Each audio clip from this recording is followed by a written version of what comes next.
Өдрөө сайн уу? Хайлт байна. Дараагийн мөчлөгтэй тавтай морил.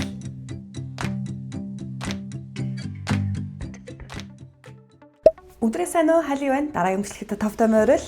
Энэ удаагийн мөчлөг маш сонирхолтой. AI-ийн талаар AI буюу Artificial Intelligence хиймэл оюун ухааныг та өдөр тутмдаа яаж хэрэгжилж байна? Би өдөр тутмдаа яаж хэрэгжилж байна? За ирээдүйн яг яаж өөрчлөгдөд байгаа юм бэ? Одоо та хэд ингээл мэдээгээр харж байгаа хэ маш олон сайтуудаар харж байгаа.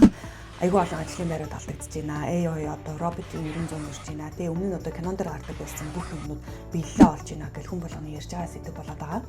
За тэгээ та яг хоцрогдоод байгаа юм биш үсттэй. Одоо тэгээ тэрний сурахгүй болох юм болоо тэр нь яг юу юм? Биний амьдралыг яг юуг өөрчлөх гээд байгаа юм? За ямар өөрчлөлтүүд гарч ирэх гээд байгаа юм. Тэр өөрчлөлтүүд би яаж өдөр тутамдаа хэрэглээд одоо цаашдаа өөрийнхөө скиллийг сайжруулах вэ гэж өөрийнхөө олж мэдсэн туршлагаар имжлэг хийж байна.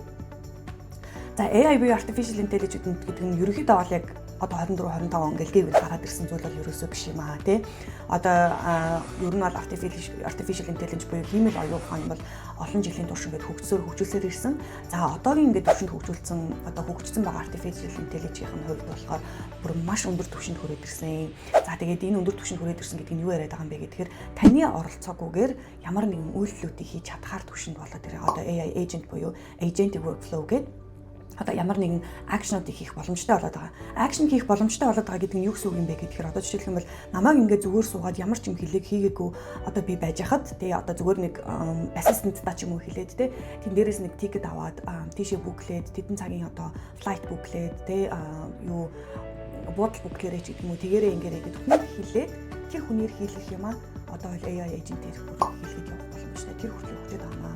За тэгэхээр за өнөөдөр бол AI agent гэдэг дараагийн төвшний боли зөвхөн одоо LLMs буюу те энэ large language model-үүд одоо та бидний сайн мэддэг ChatGPT, Claude, Gemini гэдэг эднийг яг өдөр тутмын амьдралд яаж хэрэглүүл одоо яг beneficial буюу биднэрт хэрэгтэй байж болох юм бэ гэж бас та хэдийгээр хэдхэн типүүдийн хаваалцъя гэж бодлоо.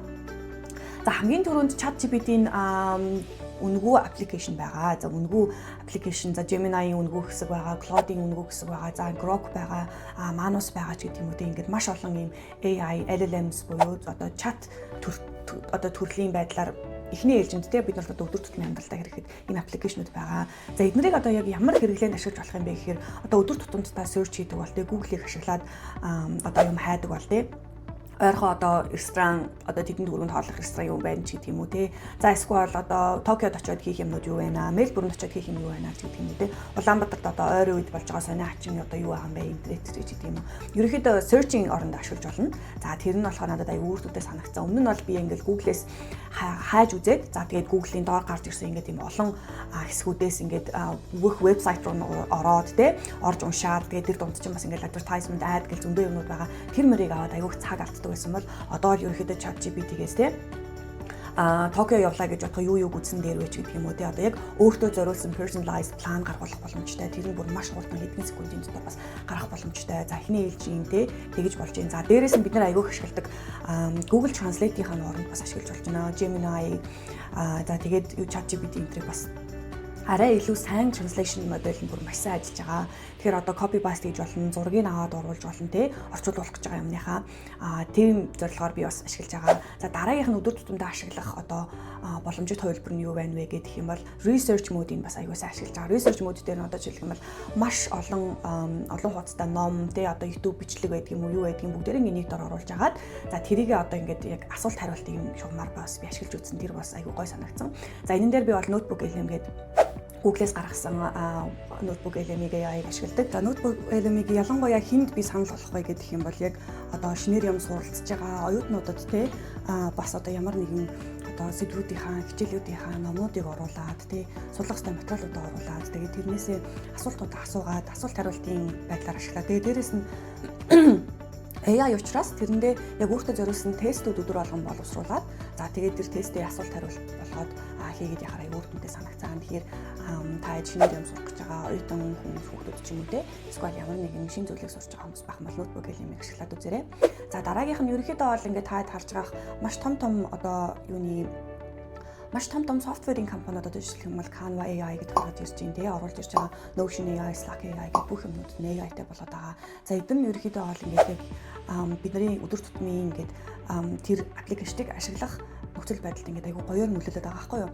Тэгэхээр та хэд бас тэднийг ингээд игнор хийгээд хаялгүй тэднийг маш сайн ашиглаад үзээрэй гэж хэлмээр байна. Өмнө нь би бол одоо Notion гэдэг аппликейшнийг өөрийнхөө ажил бас хувийнхаа одоо хэд хэдэн прожектуудад ашигладаг. За тэгээд тэрэн дээр Notion AI-г байсан одоо productive байдал бол бүр маш өөр байгаад байсан.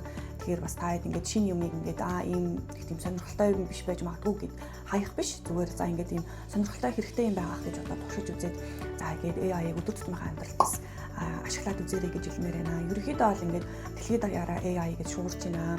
За шуурхаас гадна энэ нь ингээд бүр үр дүнгээ өгөөд одоо шуурхаас гадна энэ нь ингээд бүр яг одоо Америкийн зах зээл дээр дэлхийд даяар одоо код бичдэг хүмүүс ч юм уу те дизайн гаргадаг хүмүүс одоо вебсайт хийдэг хүмүүс гэдэг бас энэ хүмүүсийг ажилгүй болгох ч одоо тийм хэмжээний тим төвшөнд тэгээд хүрээд байгаа шүү. Тэгэхээр хэдүүлээч гэсэн өдөр тутамдаа одоо жишээлх юм бол Монголдо те AI-г ашиглаад юу хийж болох юм. Одоо Монголдо сализины AI гэнтрийг оруулсан те AI одоо интеграшнтэй платформуд те бас байж байгаа харагдсан Mazala AI гэдэг те одоо тэд нар ч одоо яаж ийм гэхээр тийм large language model-уудыг integrate хийгээд оруулсан байна гэсэн үг байхгүй юу? Одоо жишээлбэл бол DeepSeek ч юм уу те тэднийг оруулсан байна гэсэн үг.